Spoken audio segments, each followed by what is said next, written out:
So we're going to talk about mornings today, right? Getting organized in the mornings. It's that time of year. It's kind of back to school time vibe. Look at this.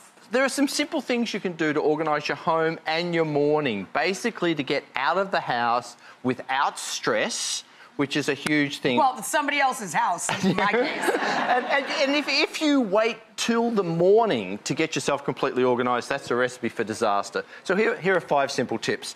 This item is called a clock. You may not have... Welcome to 1985. Look, this is a really simple, and it sounds like a very silly tip, but one of the things that people end up in trouble with getting out of the house of a morning is they chronically underestimate the amount of time it will take.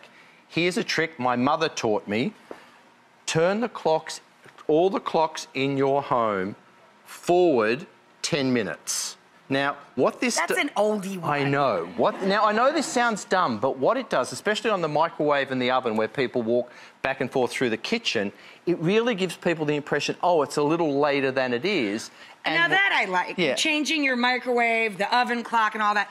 This, everybody knows that this is not real. You know what I mean? But if I did it all over the house... How dare you? Well, it's an old tip. I'm just saying, I want the fresh tips, Peter. Well, let's try a fresh tip over here. Sincerely.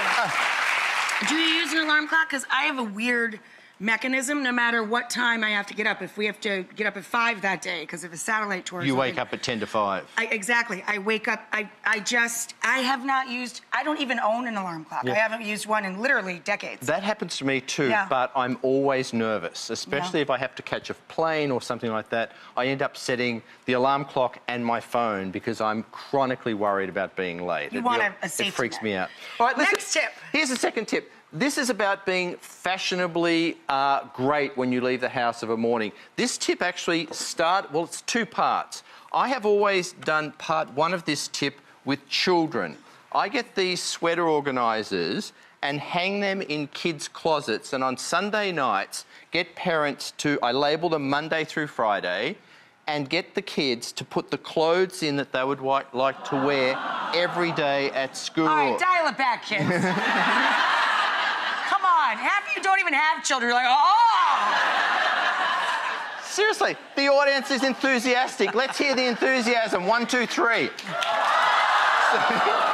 See, they know about organising. So now I've extended this tip into working with adults because what you can do is, and I'll just step back here for a second, in your closet... If you really do this, you need a hobby. That is not true.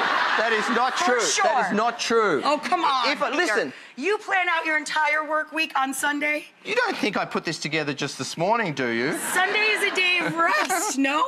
What is wrong with you today? So, here's a good idea. Don't listen to her. So, grab the... I do this when I pack. Yes. I really do.